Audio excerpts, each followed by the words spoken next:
Hi, dears. Good morning.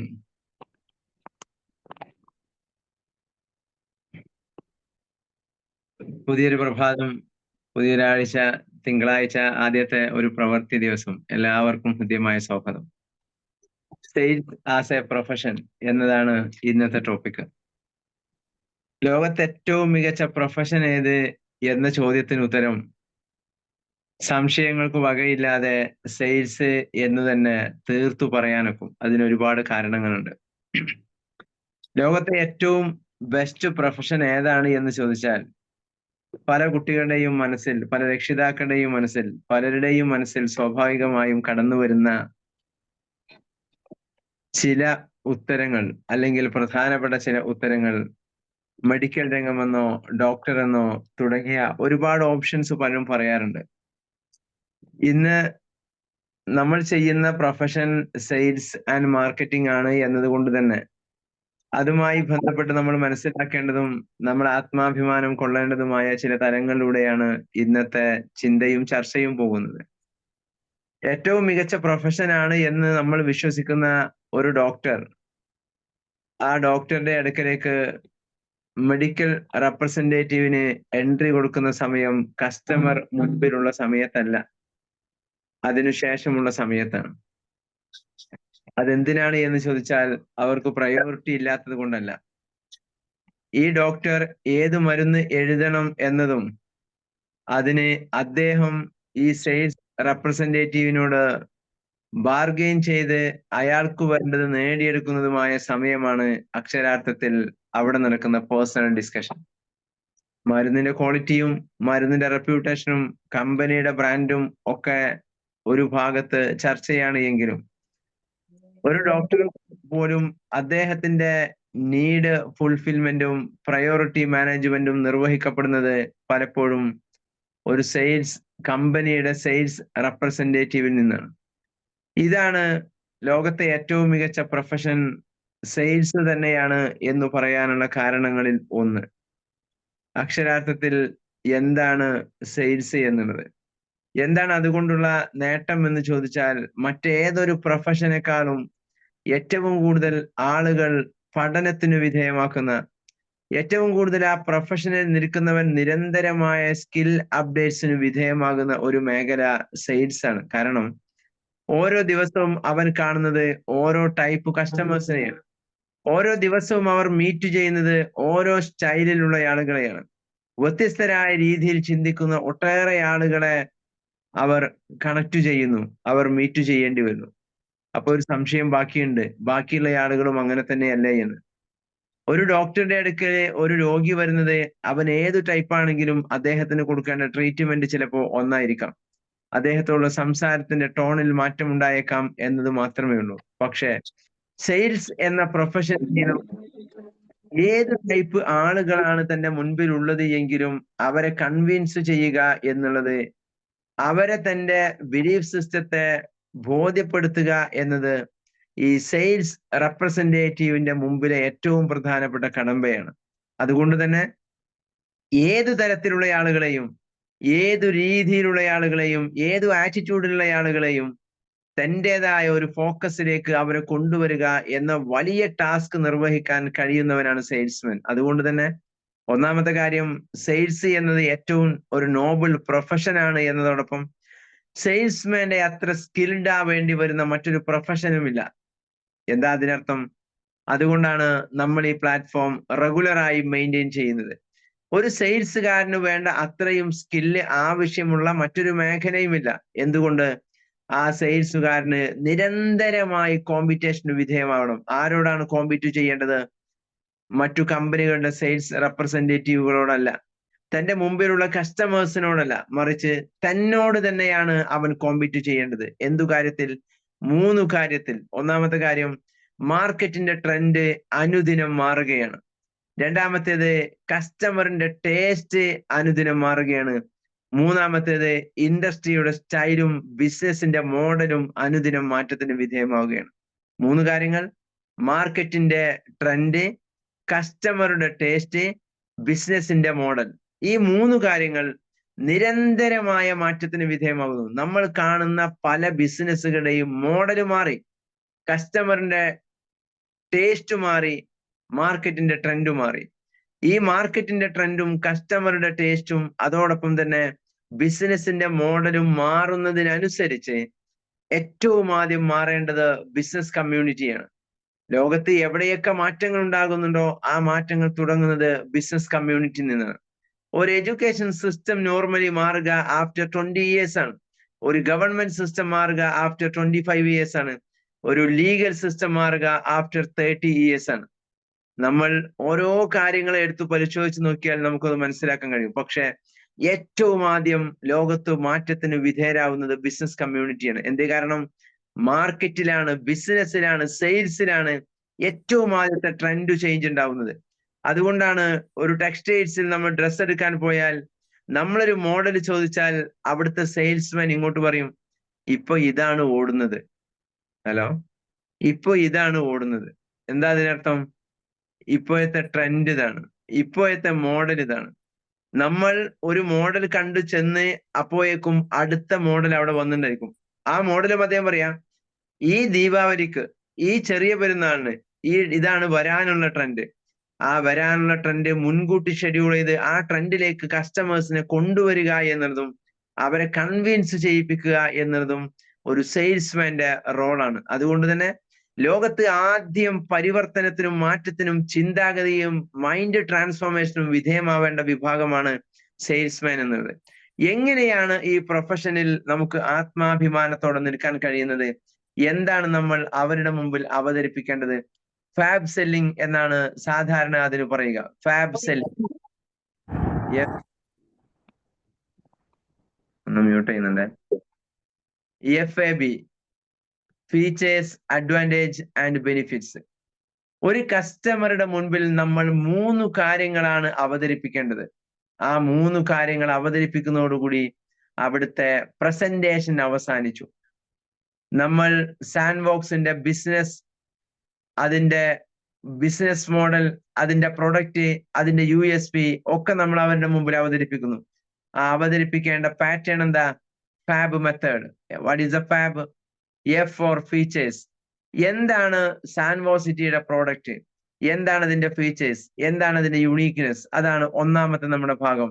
രണ്ടാമത്തേത് advantage. എന്താണ് ഇതെടുക്കുന്നത് കൊണ്ട് നിങ്ങൾക്കുണ്ടാകുന്ന അഡ്വാൻറ്റേജ് എന്താണ് എന്നതാണ് അതിന്റെ രണ്ടാമത്തെ ഭാഗം. മൂന്നാമത്തേത് അതിന്റെ ബെനിഫിറ്റ്സ്. ഇതെടുക്കുന്നതിലൂടെ നിങ്ങൾക്കുണ്ടാകുന്ന നേട്ടം എന്താണ്? ഇതിലൂടെ നിങ്ങൾക്കുണ്ടാകുന്ന മാറ്റം എന്താണ്? ആ മാറ്റമാണ് അവിടെ നമ്മൾ ഫോക്കസ് ചെയ്യേണ്ടത്. അവിടെ തീർച്ചയായും നമ്മൾ കണക്ട് ചെയ്യേണ്ട ചില കാര്യങ്ങളുണ്ട്. ആ കണക്ട് ചെയ്യേണ്ട ചില കാര്യങ്ങൾ എന്ന് പറഞ്ഞാൽ 2 തലങ്ങളിലൂടെയാണ് കസ്റ്റമറിനെ നമ്മൾ കൊണ്ടുപോകേണ്ടത്. ഒന്നാമത്തേത് അദ്ദേഹത്തിന് മുമ്പിൽ അദ്ദേഹത്തിന്റെ നീഡ് ബോധ്യപ്പെടുത്തുക എന്നതാണ്.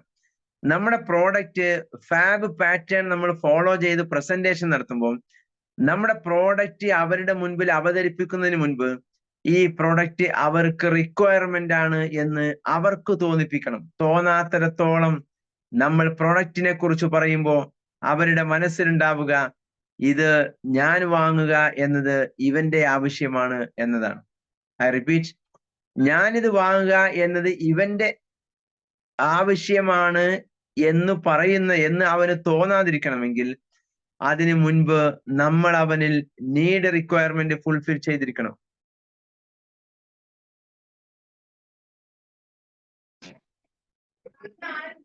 നീഡ്, റിക്വയർമെന്റ് ഉണ്ടായിരിക്കുക എന്നതാണ്. അവനെ നമുക്ക് ബോധ്യപ്പെടുത്താൻ കഴിയണം എന്താണ് അവന്റെ ആവശ്യം, ഈ പ്രോഡക്റ്റ് അവൻ എത്രത്തോളം ഇമ്പോർട്ടന്റ് ആണ്. അതെങ്ങനെ ബോധ്യപ്പെടുത്താൻ നോക്കും? നിങ്ങളുടെ മക്കൾ സ്കൂളിൽ പഠിക്കുന്നുണ്ടാ? ഉണ്ട്. ഏതാണ് അവർക്ക് ഏറ്റവും പ്രശ്നമുള്ള വിഷയം? പഠനത്തിൽ ഏറ്റവും പ്രയാസമുള്ള കാര്യം എന്താണ്? ഇങ്ങനെ നമ്മൾ ഇതിനെ കണക്ട് ചെയ്യുന്നതോടുകൂടി ഇതിനു മുൻപ് അദ്ദേഹത്തിന്റെ കുടുംബാന്തരീക്ഷത്തിൽ വന്ന പഠനവുമായി, കുട്ടികളുടെ പഠനവുമായോ സ്കൂളുമായി ബന്ധപ്പെട്ട വിഷയങ്ങളോ ഒക്കെ അവരുടെ മനസ്സിലേക്ക് വരുന്നു. അത് അവരുടെ ഇമോഷൻസിനെ ഓൾറെഡി തട്ടിയുണർത്തുന്നു. ഈ തട്ടിയുണർത്തപ്പെടുന്ന ഇമോഷൻസിൽ നിന്നാണ് അവർ സ്വാഭാവികമായും നമ്മളുടെ അടുത്ത പ്രോഡക്റ്റ് അവയർനെസ്സിനെ കുറിച്ച് കേൾക്കുന്നത്. അതുകൊണ്ട് ഒരു കസ്റ്റമറിന്റെ മുൻപിൽ നമ്മൾ ആദ്യം കൺവിൻസ് ചെയ്യേണ്ടത് നീഡ്, റിക്വയർമെന്റ് ഉണ്ടാക്കിയെടുക്കുക എന്നതാണ്. നീഡ് റിക്വയർമെന്റ് ഉണ്ടാക്കിയെടുത്തു കഴിഞ്ഞാൽ നമുക്ക് അവരുടെ മുമ്പിൽ ഫീച്ചേഴ്സ് പ്രസന്റ് ചെയ്യാൻ പറ്റും. ഈ ഫീച്ചേഴ്സ് പ്രസന്റേഷനും അതിന്റെ ബെനിഫിറ്റും കേട്ടു, അതോടൊപ്പം അതിന്റെ അഡ്വാൻറ്റേജും അതിന്റെ ബെനിഫിറ്റും കേട്ടു. ഇത് കേട്ട് കഴിയുമ്പോഴാണ് ഓക്കെ, ഇതെനിക്ക് ആവശ്യമുള്ളതാണ്, ഇതെനിക്ക് ഉപകാരമുള്ളതാണ്, ഇതെനിക്ക് ഉപയോഗിക്കാൻ കഴിയുന്നതാണ്, ഇതൊക്കെ ബോധ്യപ്പെടുമ്പം ഇതുകൊണ്ട് എനിക്ക് ഒരുപാട് ഗുണങ്ങൾ ഉണ്ടാക്കാൻ കഴിയും എന്ന് ബോധ്യപ്പെടുന്നിടത്താണ് എങ്ങനെയാണ് ഇതിന്റെ ക്ലോസിംഗ് പാറ്റേൺ വരേണ്ടത്. അവിടെ നമ്മൾ ഇത് അവർക്ക് അഫോർഡബിൾ ആണ് എന്നതാണ് നമ്മൾ അതിനെ ഫോക്കസ് ചെയ്യുന്നത്. ഒരിക്കലും ചീപ്പ് ആൻഡ് ബെസ്റ്റ് എന്ന ഒരു സിസ്റ്റം ബിസിനസ്സിനകത്തില്ല. ഒരാളോടും നമ്മുടെ പ്രോഡക്റ്റ് ചീപ്പാണ്, വളരെ കുറഞ്ഞ പ്രൈസിലുള്ളതാണ് എന്ന് നമ്മൾ പറയരുത്. എന്ന് പറഞ്ഞാൽ വില കുറച്ച് വിൽക്കുക എന്നതല്ല നമ്മുടെ പാറ്റേൺ. മറിച്ച് ബിസിനസിന്റെ സ്റ്റാൻഡർഡൈസ്ഡ് എന്ന് പറയുന്ന മോഡൽ അത് അഫോർഡബിൾ എന്നുള്ളതാണ്. നിങ്ങളുടെ റേഞ്ച് വെച്ച് നിങ്ങൾക്ക് ഇത് അഫോർഡബിൾ ചെയ്യാൻ പറ്റും. ക്ലിയർ? അപ്പൊ സ്വാഭാവികമായും അവിടെ ഒരു കമ്പാരിസൺ ഉണ്ടാവും. ഇന്ന പ്രോഡക്റ്റുമായി കമ്പയർ ചെയ്യുമ്പോൾ, നമ്മളൊരു പ്രോഡക്റ്റിന് പ്രൈസ് പറയുമ്പോൾ അവിടെ കമ്പാരിസൺ നടക്കും. ആ കമ്പാരിസൺ എന്താ? മറ്റു ചില പ്രോഡക്റ്റുകളുമായി കണക്ട് ചെയ്യും. 5000 രൂപയോ എന്ന് ചോദിക്കുന്ന ഒരു ക്ലയന്റ് ഉണ്ട് എങ്കിൽ, ഒരു പ്രോസ്പെക്ട് ഉണ്ട് എങ്കിൽ, അവരോട് നമ്മൾ ചോദിക്കേണ്ടത് നിങ്ങൾ ഇതിന് പ്രൈസ് കൂടുതലാണ് എന്ന് ചിന്തിക്കാനുള്ള കാരണം എന്താണ്? അങ്ങനെ ആരെങ്കിലും പറയുന്നുവെങ്കിൽ ആ ഒബ്ജക്ഷനെ അവരുടെ ലോജിക്കുമായി നമ്മൾ കീറി മുറിച്ച് ചർച്ചയ്ക്ക് വിധേയമാക്കാൻ തയ്യാറാവുക. ഇതിന് 5000 പ്ലസ് GST ആണ് പ്രൈസ് എന്ന് പറയുമ്പോൾ ഇത് കൂടുതലാണ് എന്ന് നിങ്ങൾക്ക് തോന്നുന്നുണ്ടോ? ഉണ്ട് എങ്കിൽ നിങ്ങൾ ഏതിനോടോ ചിലത് നിങ്ങൾ കമ്പയർ ചെയ്യുന്നു. ഫോർ എക്സാമ്പിൾ, ഞാൻ കഴിഞ്ഞ മാസം മേടിച്ച ഒരു സോപ്പിന്റെ വില 100 രൂപയാണ്. അതിന് കൂടുതലാണ് എന്ന് നമ്മൾ ചിന്തിക്കുന്നുണ്ട് എങ്കിൽ നമ്മൾ ഏതോ ചില സോപ്പുമായി അതിനെ കമ്പയർ ചെയ്തിട്ടുണ്ട്. Am I correct? അങ്ങനെ ഒരു കമ്പാരിസൺ നമ്മുടെ ഉള്ളിൽ വന്നത് കൊണ്ടാണ്, അതൊരു സ്പെഷ്യൽ സോപ്പാണ്, സ്കിന്നുമായി ബന്ധപ്പെട്ട സ്പെഷ്യൽ കെയറിങ്ങിന്റെ സോപ്പാണ്. അപ്പൊ ഞാൻ ആ ഒരു ഡോക്ടറോട് ചോദിച്ചു, 100 രൂപ ഒരു സോപ്പിനോ? അപ്പൊ അദ്ദേഹം പറഞ്ഞു, എല്ലാ കടയിലും പോയാൽ ബിരിയാണിക്ക് ഒരേ പ്രൈസ് അല്ല. അല്ലല്ലോ.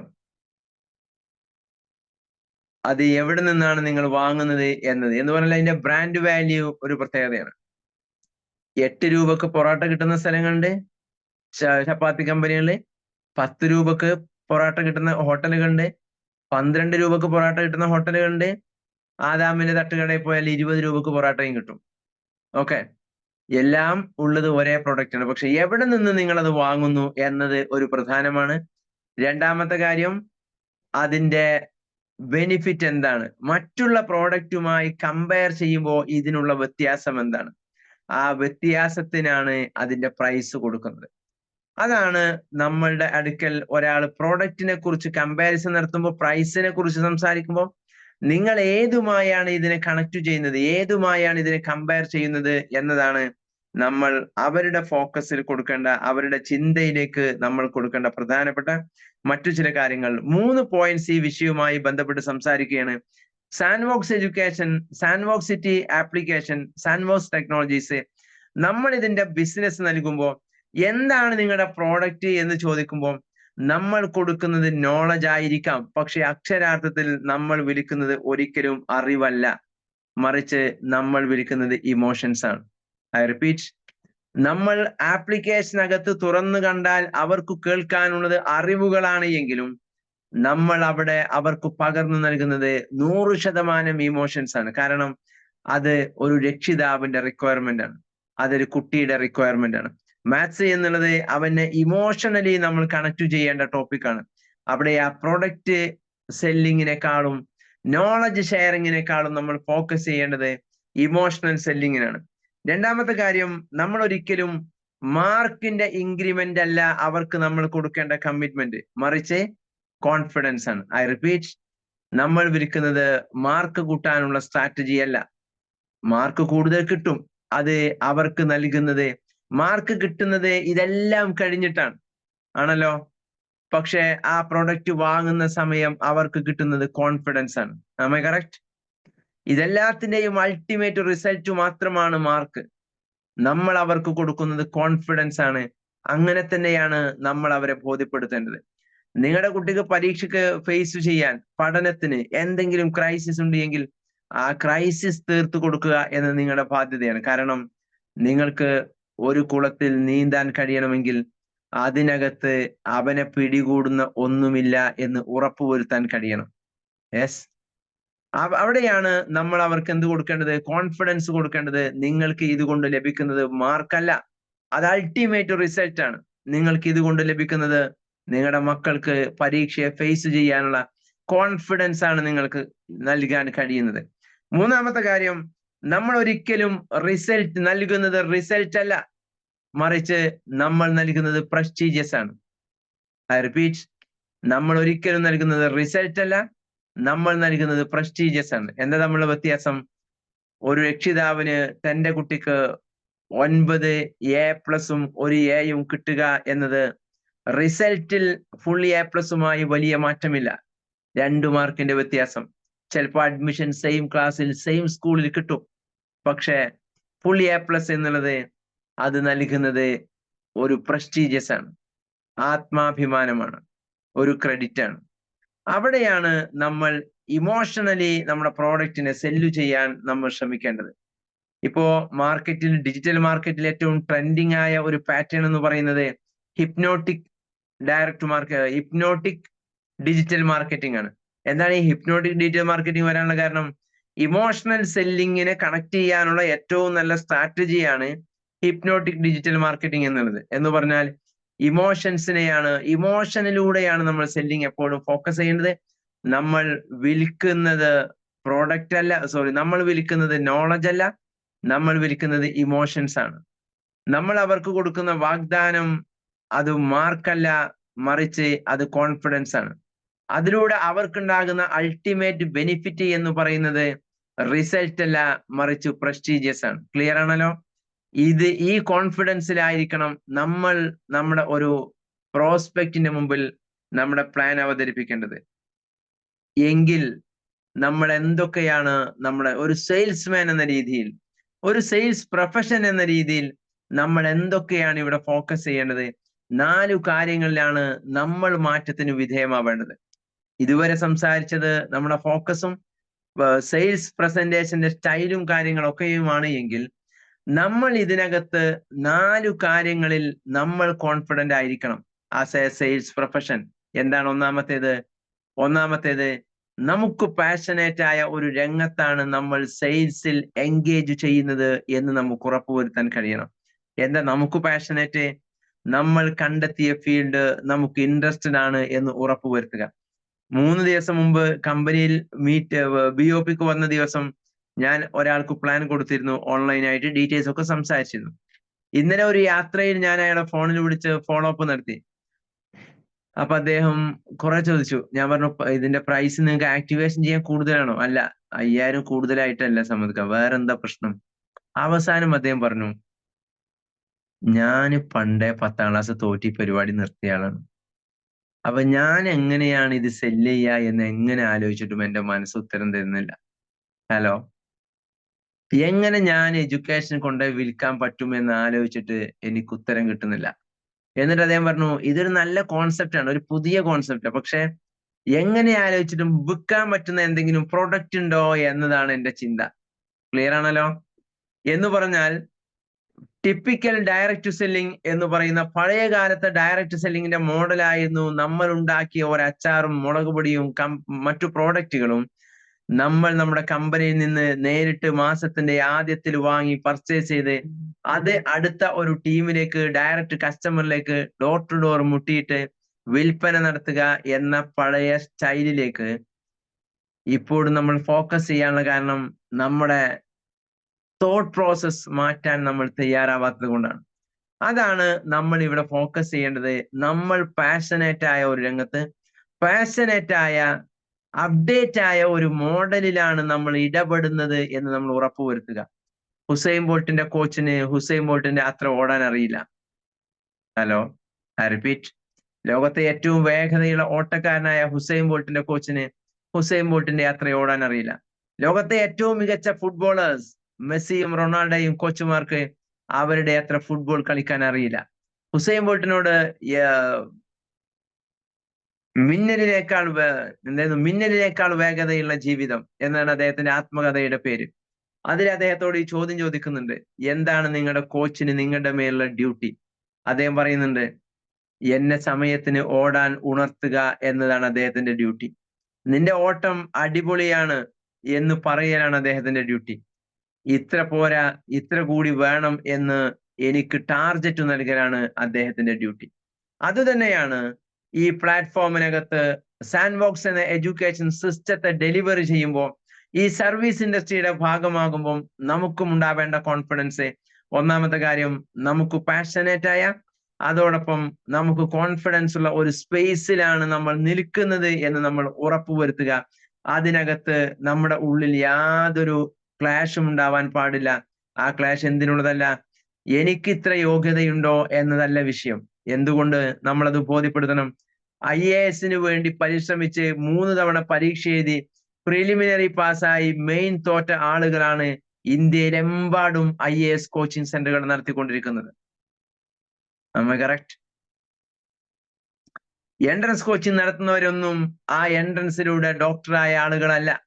എൻട്രൻസ് കോച്ചിങ് എഴുതിയിട്ട് പാസ്സാവാത്തവരോ അടുത്ത കാറ്റഗറിയിലൊക്കെ ഓപ്ഷനിൽ പോയ ആളുകളാണ് ആ കോച്ചിങ് നടത്തുന്നത്. അത് തന്നെയായിരിക്കണം ഈ വിഷയത്തിൽ നമ്മുടെയും കോൺഫിഡൻസ്. നമുക്ക് എത്ര യോഗ്യതയുണ്ടോ ആ യോഗ്യതയല്ല, പക്ഷെ അതിനേക്കാൾ മനോഹരമായി അതിനെക്കുറിച്ച് പറയാനും പഠിക്കാനും നമ്മൾ തയ്യാറാകുമ്പോഴാണ്, ഓ, നീറ്റിനെ കുറിച്ച് പറയുന്നത് ഇവൻ തന്നെയാണോ എന്ന് നമ്മുടെ മുമ്പിൽ നമ്മളെ അറിയുന്ന പ്രോസ്പെക്റ്റിന് തോന്നണം. നമ്മൾ അതിനെക്കുറിച്ച് കോൺഫിഡന്റ് ആയി കമ്മ്യൂണിക്കേറ്റ് ചെയ്യാനുള്ള കപ്പാസിറ്റി നമ്മൾ നേടിയെടുക്കുക എന്നതാണ് ഒന്നാമത്തെ കാര്യം. നമ്മൾ ഏറ്റെടുക്കുന്ന മേഖല നമുക്ക് പാഷനേറ്റ് ആണ് എന്ന് ഉറപ്പുവരുത്തുക, നമ്മൾ അതിൽ കോൺഫിഡന്റ് ആവുക. രണ്ടാമത്തെ കാര്യം, എന്താണ് നമ്മുടെ കസ്റ്റമറിന്റെ മുമ്പിൽ, get no what you are selling. നമ്മൾ എന്താണ് വിൽക്കുന്നത് എന്ന് നമ്മൾ കൃത്യമായി അറിയുക, പഠിക്കുക. ഇന്നും ഇത് ആക്ടിവേഷൻ ചെയ്ത പല ആളുകൾക്കും ഏതാണ് സാൻഡ്ബോക്സിന്റെ 8 പ്രോഡക്റ്റുകൾ എന്നിങ്ങനെ ചോദിച്ചാല് മാട്രിക്സ് ഉണ്ട്, ബാക്കിയുള്ളതിന്റെ പേര് ഞാൻ നോക്കിയിട്ടില്ല എന്നതിലാണ് നമ്മൾ നിൽക്കുന്നത് എങ്കിൽ നെവർ, നമുക്കൊരിക്കലും ഇത് വിൽക്കാൻ കഴിയില്ല. ഈ ആപ്ലിക്കേഷൻ തുറക്കാതെ, ഇതിന്റെ ഫീച്ചേഴ്സ് കാണാതെ, സ്വിച്ച് കോഴ്സിൽ നോക്കാതെ, എന്താണ് നമ്മൾ പ്രൊവൈഡ് ചെയ്യുന്ന കോഴ്സുകൾ, നമ്മുടെ പ്രോഡക്റ്റ് എന്താണ് എന്ന് കൃത്യമായി, അതിനകത്ത് എന്തുണ്ട്, അതിന്റെ USP എന്താണ്, എന്ത് യൂണീക്ക് സെല്ലിങ് വെച്ചിട്ടാണ് നമ്മൾ ഇത് വിൽക്കാൻ ശ്രമിക്കുന്നത് എന്നതിനെ കുറിച്ച് കൃത്യമായി നമ്മൾ പഠിച്ചിട്ടില്ല എങ്കിൽ, ഇന്നലെ താമരശ്ശേരി നമ്മുടെ മമ്മൂട്ടി സാറിന്റെ രമണ മേഡത്തിന്റെയും ടീമിന്റെ പ്രോഗ്രാം ഉണ്ടായിരുന്നു.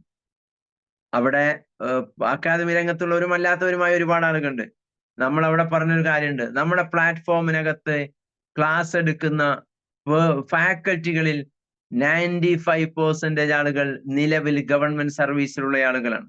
ഹലോ, നമ്മുടെ പ്ലാറ്റ്ഫോമിനകത്തെ 8 കോഴ്സുകളിലെയും ഫാക്കൽറ്റികളിൽ 95% ആളുകൾ നിലവിൽ കേരള ഗവൺമെന്റിന്റെ സർവീസിനുള്ള ആളുകളാണ്. ഈ രീതിയിൽ ഒരു ആപ്ലിക്കേഷനും ഇന്ത്യയിൽ പറയാൻ കഴിയില്ല. മറ്റൊരു ആപ്ലിക്കേഷനും ഈ രീതിയിൽ ഇത്ര കോൺഫിഡന്റോടുകൂടി ഈ വിഷയം പറയാൻ കഴിയില്ല. കാരണം അത് നമുക്ക് മാത്രം അവകാശപ്പെട്ടതാണ്. അതാണ്, ആ ആത്മാഭിമാനത്തോടെയാണ് നമ്മൾ ഇത് പ്രസന്റ് ചെയ്യേണ്ടതും നമ്മൾ ഇത് അവതരിപ്പിക്കേണ്ടതും. ഫസ്റ്റ് വൺ, നമ്മൾ ആദ്യം നമുക്ക് ഈ രംഗം പാഷനേറ്റ് ആണ് എന്ന് ഉറപ്പുവരുത്തുക. സെക്കൻഡ് വൺ, നമ്മൾ എന്താണോ പ്രോസ്പെക്റ്റിനോട് സംസാരിക്കേണ്ടത് അതിനെക്കുറിച്ച് കൃത്യമായ ധാരണ നമുക്കുണ്ട് എന്ന് നമ്മൾ ഉറപ്പുവരുത്തുക. മൂന്നാമത്തേത്, നമ്മൾ കസ്റ്റമറിനെ കേൾക്കാനും കസ്റ്റമറെ മനസ്സിലാക്കാനും തയ്യാറാവുക. എന്താണ് കസ്റ്റമറെ മനസ്സിലാക്കൽ? ചിലപ്പോൾ ഒരു കസ്റ്റമർ, നമ്മൾ സംസാരിക്കുന്നത് ഒരു വീട്ടിലെ മദറിനോടായിരിക്കും, ചിലപ്പോൾ അവിടുത്തെ ഡിസിഷൻ മേക്കർ ഫാദർ ആയിരിക്കും. ചിലപ്പോൾ നമ്മൾ സംസാരിക്കുന്നത് ഫാദറിനോടും മകനോടുമായിരിക്കും, ഡിസിഷൻ മേക്കർ മദർ ആയിരിക്കും. അതെങ്ങനെ നമുക്ക് മനസ്സിലാക്കാം? അവരുടെ സംസാരത്തിൽ നിന്ന്, റെസ്പോൺസിൽ നിന്ന്, ബോഡി ലാംഗ്വേജിൽ നിന്ന് നമുക്കത് കണ്ടെത്താൻ കഴിയണം. ഒരു പ്രോസ്പെക്റ്റുമായി സംസാരിക്കുമ്പോൾ 5 മിനിറ്റ് കൊണ്ട് ഇവരേത് ആംഗിളിലേക്കാണ് പോകുന്നത്. ചില ആളുകൾ ചിലരുടെ മുമ്പിൽ പോയി പ്രസന്റേഷൻ നടത്തും. അപ്പൊ അവരുടേതായ കുറെ ക്ലാരിഫിക്കേഷൻ ഇങ്ങോട്ട് അവതരിപ്പിക്കും.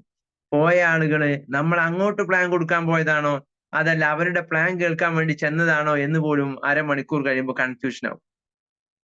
ഹലോ, ഈ വിഷയത്തിൽ വളരെ വിദഗ്ധരായ ചില നെറ്റ്വർക്കേഴ്സ് ഉണ്ട്. നമ്മൾ വിളിച്ചാൽ അവർ വരാൻ വേണ്ടി പറയും, അപ്പോയിന്റ് തരും. അപ്പോയിന്റ്മെന്റ് തന്നിട്ട് നമ്മൾ അവരോട് സംസാരിച്ച് തുടങ്ങുമ്പോഴേക്ക് സംസാരം തുടങ്ങിയത് നമ്മളായിരിക്കും. ആ പ്രസന്റേഷൻ കഴിയുമ്പോൾ അവരുടെ പ്ലാൻ നമ്മൾ കേൾക്കലായിരിക്കും ഉണ്ടായിരിക്കുക. അപ്പൊ അവസാനം നമുക്ക് തന്നെ തോന്നും സത്യത്തിൽ ഇപ്പൊ ഞാൻ അവരുടെ കമ്പനിയിലാണോ ജോയിൻ ചെയ്യേണ്ടത്, അതല്ല ഞാൻ അവരെ ജോയിൻ ചെയ്യിപ്പിക്കാനാണോ വന്നത്. അതെന്തുകൊണ്ടാ? അവരുടെ ട്രാപ്പിൽ നമ്മൾ പെട്ടത് കൊണ്ടാണ്. കറക്റ്റ്? അവരുടെ ട്രാപ്പിൽ നമ്മൾ പെട്ടത് കൊണ്ടാണ്. അവരുടെ പ്ലാൻ അവതരിപ്പിക്കാൻ ശ്രമിക്കുകയാണ് എങ്കിൽ നമ്മൾ ആദ്യം അവിടെ ക്ലോസ് ചെയ്യിപ്പിക്കുക. ഈ പ്ലാൻ അവതരിപ്പിച്ച് അതിന്റെ ഡിസ്കഷൻ നടത്തിയിട്ട് നിങ്ങൾക്ക് മറ്റെന്തെങ്കിലും പറയാനുണ്ടെങ്കിൽ അപ്പൊ നമുക്ക് ഡിസ്കഷനിലേക്ക് പോവാം. ഓക്കെ, അങ്ങനെ നമ്മൾ നമ്മുടെ ടാർഗറ്റിൽ നിന്ന് തെറ്റുന്നില്ല എന്നും നമ്മുടെ മുൻപിലുള്ളവർ നമ്മുടെ ടാർഗറ്റിൽ നിന്ന് തെറ്റിക്കുന്നില്ല എന്നും ഉറപ്പുവരുത്താൻ നമുക്ക് കഴിയേണ്ടതുണ്ട്. ക്ലിയർ ആണല്ലോ? ഇന്നലെ എനിക്ക് രസകരമായ ഒരു അനുഭവം ഉണ്ടായി. ഞാനത് നമ്മുടെ മാനേജ്മെന്റ് ഗ്രൂപ്പിൽ ഷെയർ ചെയ്തിട്ടുണ്ട്. സജിമയുടെ കേട്ടോ നിൽക്കാറില്ല. അരമണിക്കൂർ ഞാനൊരു ആളുമായി സംസാരിച്ചു. നിർബന്ധമായിട്ട് അത് കേൾക്കണം. ഒരു പുതിയൊരു കമ്പനി മോഡ് ഒരു തൃശ്ശൂർക്കാരൻ ഡെവലപ്പ് ചെയ്താണ്. സ്റ്റാറ്റസ് വെച്ചാൽ പേയ്മെന്റ് കൊടുക്കുന്ന ഒരു മെത്തേഡ്. നേരത്തെ അത് കേട്ടിരുന്നു. കറക്റ്റ് അതിന്റെ ഓണർ തന്നെ ഇന്നലെ ഞാൻ പോയി പിടിച്ചു. നമ്മളെ തുളസീധരൻ സാർ, അന്ന് നമ്മൾ പ്ലാൻ കൊടുത്തൊരു സലാം സാറല്ല ഇവിടുത്തെ കാവനടുത്തെ, അതിന്റെ തൊട്ടടുത്തുള്ള പുതിയ ഓഫീസാണ്. അൺമ്യൂട്ട് ചെയ്യാൻ കഴിയില്ല ഇപ്പം. അതാണ് ഒരു പുതിയ ഓരോ ആളുകൾ ഓരോ സ്ട്രാറ്റജിയുമായി കമ്മ്യൂണിറ്റിനെ ട്രാക്ക് ചെയ്യാൻ വേണ്ടി നോക്കുകയാണ്. ഏറ്റവും സിമ്പിൾ ആയിട്ട് പറഞ്ഞാൽ അദ്ദേഹം പറഞ്ഞു ഇതിന് ഒരു പെർമിറ്റിന്റെ ആവശ്യമില്ല, പ്രൊപ്പർഷിപ്പ് ആണ്, ഞാനത് അങ്ങനെ ചെയ്യാൻ മതി, അതിനൊരു കുഴപ്പമില്ല എന്നാണ് അഡ്വക്കേറ്റ്മാര് പറഞ്ഞത് എന്ന് പറഞ്ഞാണ് അദ്ദേഹം ബിസിനസ്സിന് എന്ന് പറഞ്ഞാൽ 3 മാസം കൂടി അത് പോവും. അത് അപ്പോഴേക്കും കുറെ ആൾക്കാർ ജോയിൻ ചെയ്യും. 1000 രൂപക്ക് ആർക്കും ജോയിൻ ചെയ്യാം. 3 മാസം സ്റ്റാറ്റസ് വെച്ചാൽ 1000 രൂപ തിരിച്ചു കിട്ടും. മാസം 300 രൂപ നിങ്ങൾക്ക് സ്റ്റാറ്റസ് വെച്ചാൽ തിരിച്ചു കിട്ടും. നിങ്ങൾക്ക് മൊബൈൽ റീചാർജ് ചെയ്യാനുള്ള പൈസ നമ്മൾ തരും. ഏറ്റവും സിമ്പിൾ ആയിട്ട് പറഞ്ഞാൽ 1000ന്റെ പ്ലാന് 12,000 ആണെങ്കിലോ അതിന് 4 ജനറേഷൻ ഇൻകം വരെയുള്ള ഏറ്റവും മനോഹരമായ എങ്ങനെയൊക്കെ ആളുകളുടെ 1000 രൂപ കയ്യിലേക്ക് ആക്കാമെന്നുള്ളത്. അദ്ദേഹം തുടങ്ങിയത് ജോബ് കൺസൾട്ടൻസിയാണ്. ജോബ് അന്വേഷിച്ച് വരുന്ന ആളുകൾക്ക് ജോബിന് രജിസ്റ്റർ ചെയ്യാൻ 1000 രൂപ. ഓക്കെ, രജിസ്റ്റർ ചെയ്താൽ പിറ്റേന്ന് രാവിലെ മുതൽ ജോലി റെഡി. അപ്പോ നമ്മൾ ചെല്ലുന്ന കസ്റ്റമേഴ്സ്, പ്രോസ്പെക്ട്സ്, അവർ നമ്മളെ ട്രാപ്പ് ചെയ്യാതിരിക്കണമെങ്കിൽ നമ്മൾ നമ്മുടെ ടാർഗറ്റിൽ നിന്ന് തെറ്റാതെ കമ്മ്യൂണിക്കേറ്റ് ചെയ്യാൻ കഴിയണം. 20 മിനിറ്റ് കൊണ്ട് നമ്മുടെ പ്ലാൻ ഭംഗിയായി അവതരിപ്പിക്കാൻ. എന്താണ് നമ്മളുടെ പ്രൊഡക്റ്റ്, അത് അവർക്ക് നീഡാണ് എന്ന് കണക്ട് ചെയ്യണം നമ്മുടെ ചില ക്വസ്റ്റ്യനിങ്ങിലൂടെ. ഒരു പ്ലാൻ പ്രസന്റേഷന് നിർബന്ധമായും നിങ്ങൾ 5 ക്വസ്റ്റ്യനിങ് നടത്തണം.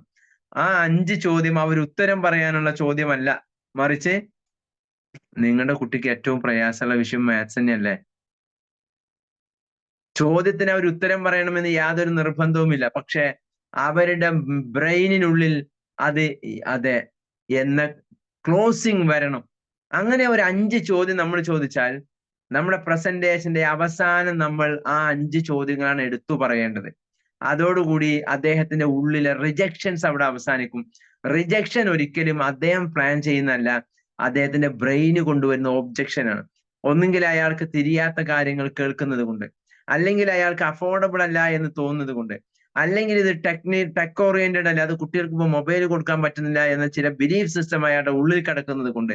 ഇതൊക്കെയാണ് എങ്കിലും ഇന്നലെ ഒരു പ്രിൻസിപ്പൾ ഉണ്ടായിരുന്നു നമ്മുടെ മീറ്റിംഗിൽ. അദ്ദേഹം സംസാരിച്ചു, ഞാനിത് ഫിസിക്കൽ പ്രൊഡക്റ്റ് ആണ് എന്ന് കരുതിയിട്ടാണ് വന്നത്. കുട്ടികൾക്ക് മൊബൈൽ കൊടുക്കാൻ പാടില്ല എന്ന് തന്നെയാണ് നമ്മുടെ നിർദ്ദേശം. അങ്ങനെ തന്നെ നമ്മുടെ സ്കൂൾ നമ്മൾ മെയിൻറ്റെയിൻ ചെയ്ത് കൊണ്ടുപോകുന്നത്. ഞാൻ ചോദിച്ചു, എന്നിട്ട് കുട്ടികൾ ആരും മൊബൈൽ ഉപയോഗിക്കുന്നില്ലേ? ഹലോ, ഒരു രക്ഷിതാവും കുട്ടികൾക്ക് മൊബൈൽ കൊടുക്കുന്നില്ല എന്ന് ചോദിച്ചാൽ ഉണ്ട്, ഉപയോഗിക്കുന്നുണ്ട് എന്ന് തന്നെയാണ് ഉത്തരം. ആ ഉപയോഗത്തെ എങ്ങനെ പ്രൊഡക്റ്റീവ് ആക്കി മാറ്റിയെടുക്കാം എന്നതിനുള്ള സൊല്യൂഷൻസ് ആണ് ഞങ്ങളുടെ പ്രൊഡക്റ്റ്. ഹലോ, മൊബൈൽ ഓൾറെഡി അവർ ഉപയോഗിക്കുന്നു. ആ ഉപയോഗിക്കുന്നതിനെ എങ്ങനെ പ്രൊഡക്റ്റീവ് ആക്കി മാറ്റിയെടുക്കാം എന്നതിനുള്ള സൊല്യൂഷൻസ് ആണ് ഞങ്ങളുടെ പ്രോജക്റ്റ്. ക്ലിയർ ആണല്ലോ? നമ്മൾ ആദ്യം നമുക്ക് പാഷനേറ്റ് ആയ ഒരു സ്പേസിലാണ് നിൽക്കുന്നത് എന്ന് നമ്മൾ ഉറപ്പുവരുത്തുക. കാരണം ഇത് ഏറ്റവും കൂടുതൽ മനോഹരമായി വിൽക്കാൻ കഴിയുന്ന മേഖലയാണ് എഡ്യൂക്കേഷൻ.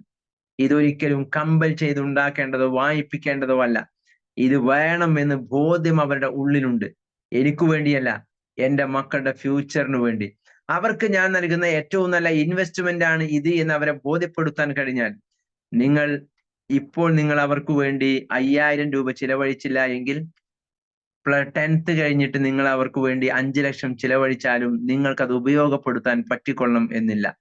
ഹലോ, അതാണ് ഇമോഷണൽ സെറ്റിംഗ്. ഇപ്പൊ നിങ്ങൾ അവർക്ക് 5000 കൊടുക്കാൻ പറ്റില്ല എങ്കിൽ പിന്നെ നിങ്ങൾ ചിലപ്പോ ഇവിടെ എൻട്രൻസിൽ അഡ്മിഷൻ കിട്ടാതെ 35 ലക്ഷം കൊടുത്ത് വിദേശത്തേക്ക് അയക്കേണ്ടി വരും. ക്ലിയർ ആണല്ലോ? അവിടെയാണ് നമ്മൾ അവരെ ഇമോഷണലി സെല് ചെയ്യാവുന്ന ഓപ്ഷൻ നമ്മുടെ മുമ്പിലുള്ളത്. ഒന്ന്, നമ്മൾ പാഷനേറ്റ് സ്പേസിലാണെന്ന് ഉറപ്പുവരുത്തുക. കസ്റ്റമറോട് പറയേണ്ട കാര്യം കൃത്യമായി നമുക്കറിയാമെന്ന് നമ്മൾ ഉറപ്പുവരുത്തുക. കസ്റ്റമറെ കേൾക്കാനും കസ്റ്റമറെ മനസ്സിലാക്കാനും നമ്മൾ തയ്യാറാവുക. ദെൻ ദ ഫോർത്ത് വൺ, അതിനനുസരിച്ചുള്ള ഒരു കൃത്യമായ ടാർജറ്റ് നമ്മൾ മെഷർ ചെയ്ത് മുന്നോട്ട് പോവുക. എന്താണ് മാർച്ച് മാസത്തെ എന്റെ പ്ലാൻ? മാർച്ച് മാസം എനിക്ക് നേരെ റിവേഴ്സ് ആണ് ഇതിന്റെ ആക്ഷൻ പ്ലാൻ ഉണ്ടാക്കേണ്ടത്. എന്താണ് റിവേഴ്സ് ആക്ഷൻ പ്ലാൻ? മാർച്ചിൽ എനിക്ക് കിട്ടേണ്ട ബെനിഫിറ്റ് എന്താണ്? 4 സ്റ്റെപ്പാണ് റിവേഴ്സ് ആക്ഷൻ പ്ലാനിൽ സെയിൽസ് ടാർഗറ്റിന് ഉണ്ടാവേണ്ടത്. 4 സ്റ്റെപ്പുകൾ.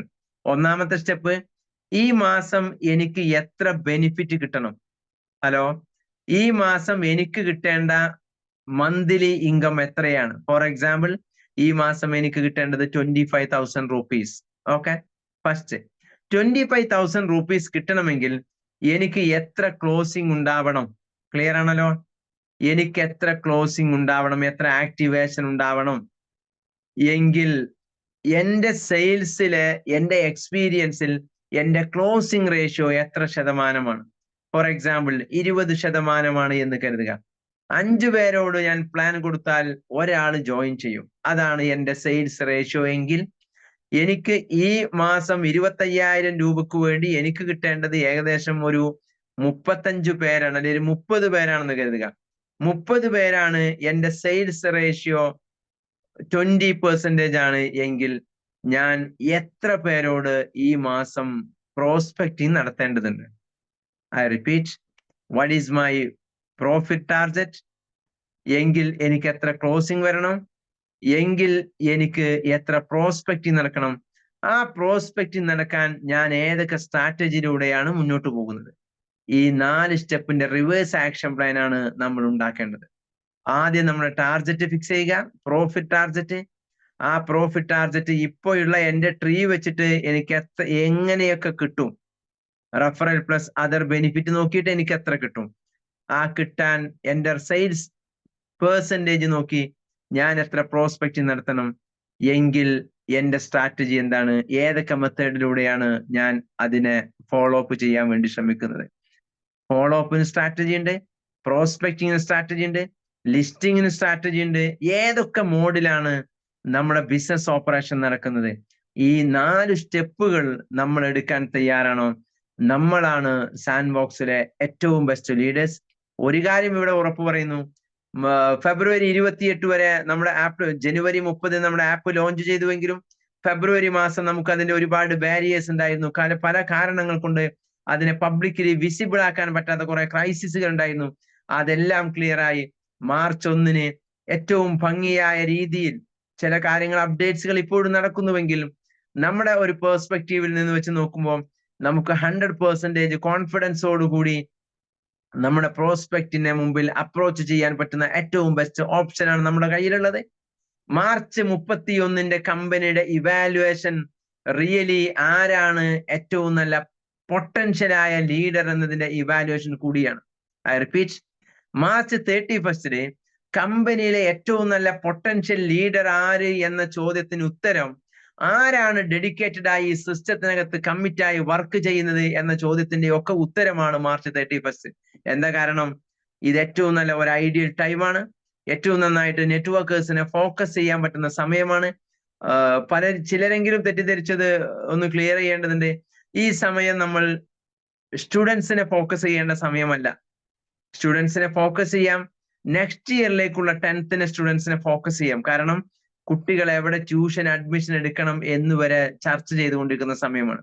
അഡ്മിഷൻ നടന്നുകൊണ്ടിരിക്കുന്ന സമയമാണ്. 10th സ്റ്റുഡൻസിനെ ഫോക്കസ് ചെയ്യാം. അല്ലാത്തത് നെറ്റ്വർക്കേഴ്സിനെ ഫോക്കസ് ചെയ്യാൻ പറ്റുന്ന ഏറ്റവും ബെസ്റ്റ് ടൈമിലാണ് നമ്മളുള്ളത്. അതുകൊണ്ട് പ്രോഫിറ്റിന്റെ ടാർഗറ്റ് വെക്കുക, അതിനനുസരിച്ചുള്ള നമ്പർ ഓഫ് ആക്ടിവേറ്റ്സ് നമ്മൾ കണക്ട് ചെയ്യുക, അതിനനുസരിച്ചുള്ള സെയിൽസ് റേഷ്യോ പ്രകാരമുള്ള പ്രോസ്പെക്റ്റിംഗ് തയ്യാറാക്കുക, അതിനനുസരിച്ചുള്ള സ്ട്രാറ്റജി ബിൽഡ് ചെയ്യുക. എങ്കിൽ കമ്പനിയിലെ മാർച്ച് 31 ഏറ്റവും പൊട്ടൻഷ്യലായ ലീഡറെ സെലക്ട് ചെയ്യുമ്പോൾ അത് ഞാനാവണം എന്ന ദൃഢനിശ്ചയത്തോടെ വാശിയോടെ, ഡെഡിക്കേഷനോടെ, കമ്മിറ്റ്മെന്റോട് കൂടി വർക്ക് ചെയ്യാൻ തയ്യാറാവുക. എങ്കിൽ വിജയം നമ്മുടെ കൂടെയാണ്. Thank you all.